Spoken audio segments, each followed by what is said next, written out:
하나님의 말씀은 요한복음 17장 8절에서 10절 말씀입니다.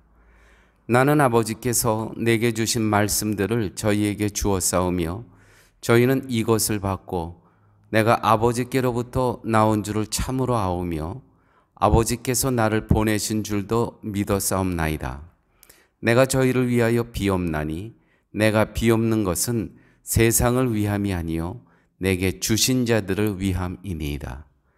저희는 아버지의 것이로소이다. 내 것은 다 아버지의 것이요 아버지의 것은 내 것이온데 내가 저희로 말미암아 영광을 받았나이다. 아멘.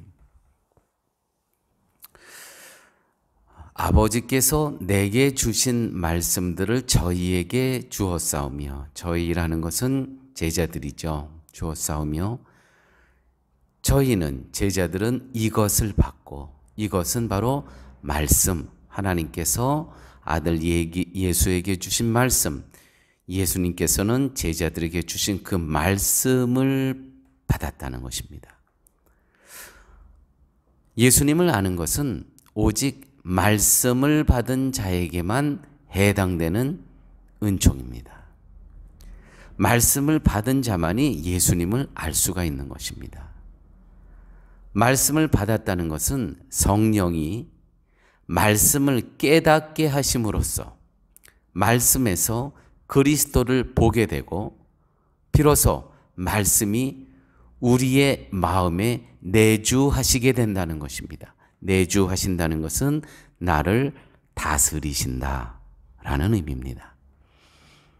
이 상태를 곧 말씀을 받은 것이라고 하는 것입니다. 그러므로 말씀을 받은 성도는 말씀으로 인해서 깨닫게 된 그리스도에 대한 확고한 신앙에 머물게 되는 것이고, 이 확고한 신앙은 어떤 환경과 형편에 의해서도 흔들리지 않게 되는 것입니다. 설령 잠시 흔들림이 있다 하더라도 성령의 내주하심을 통해서 우리는 다시 평안을 누리게 된다는 것입니다. 복음 안에서, 말씀 안에서. 9절 말씀이 이렇게 되어 있습니다. 내가 저희를 위하여 비옵나니, 비옵나니라는 것은, 기도하는 것은, 내가 저희를 위하여 기도하나니, 내가 기도하는 것은, 내가 비옵는 것은 세상을 위함이 아니요 내게 주신 자들을 위함이니이다. 예수님은 아무에게나 말씀을 주시지 않습니다. 예수님은 누구를 위해서,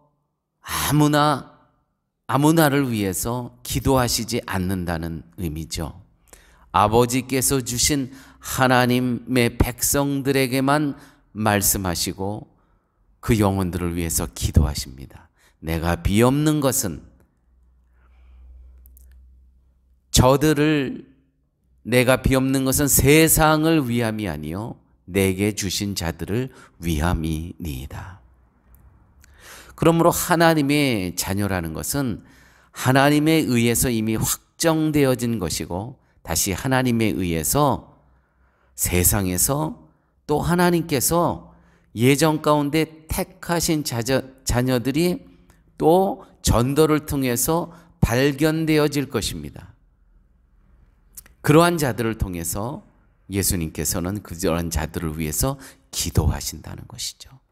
이렇게 볼 때 요한복음 3장 16절에서 말씀하는 세상은, 하나님이 세상을 이처럼 사랑하사, 그 세상은 인류 전체를 이야기하는 것이 아니고 우리가 몸담고 사는 세상 전체를 의미하는 것이 아니라 하나님에 의해 택함 받은 자들에 국한된다는 것입니다.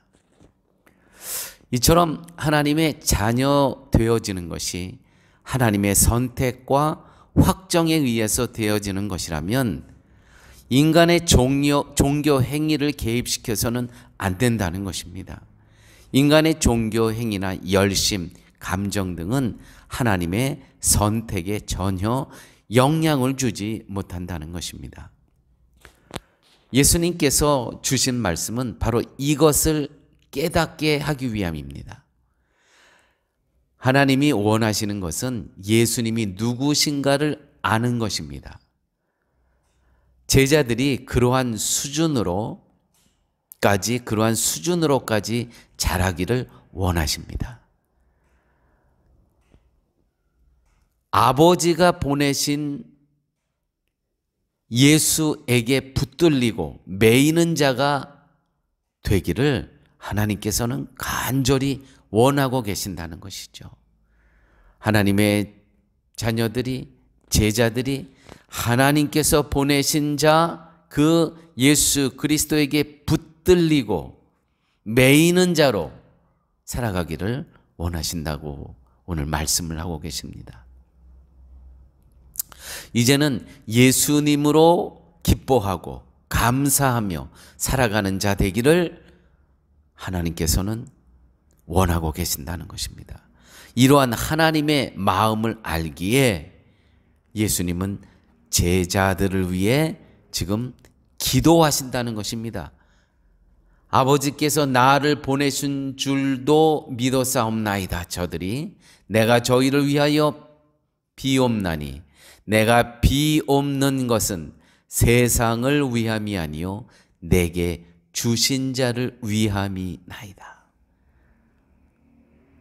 온 인류를 위해서 기도하시지 않고요, 하나님의 백성들, 하나님께서 나에게 맡겨주신 자들을 위해서 예수님께서는 기도하신다는 것입니다.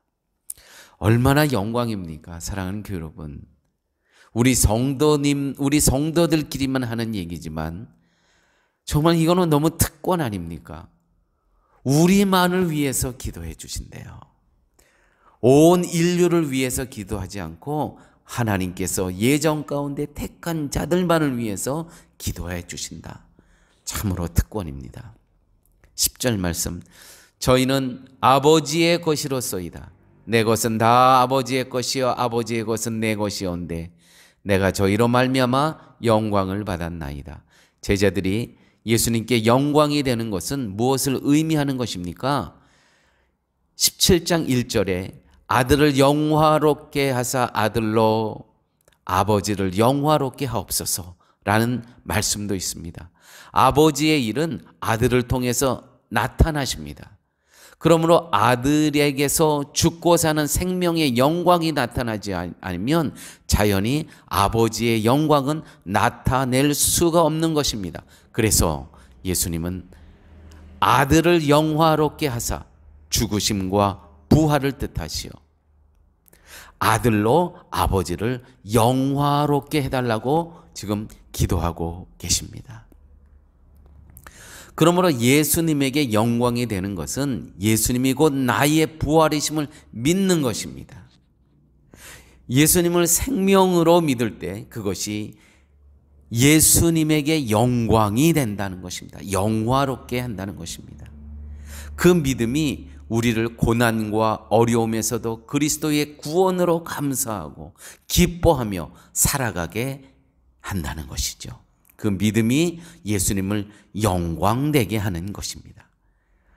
예수님이 이 영광을 위해 기도하신다는 것입니다. 그러므로 하나님의 일방적인 구원은 말할 수 없는 은혜가 아닐 수가 없습니다. 그 은혜와 사랑이 완성되어서 우리에게 나타난 것이 바로 예수 그리스도의 오심과 죽으심과 부활입니다. 따라서 예수님을 생명으로 믿으며 그리스도만으로 살아가는 것이 예수 그리스도를 영화롭게 한다는 것입니다. 아멘. 아버지 하나님 감사합니다.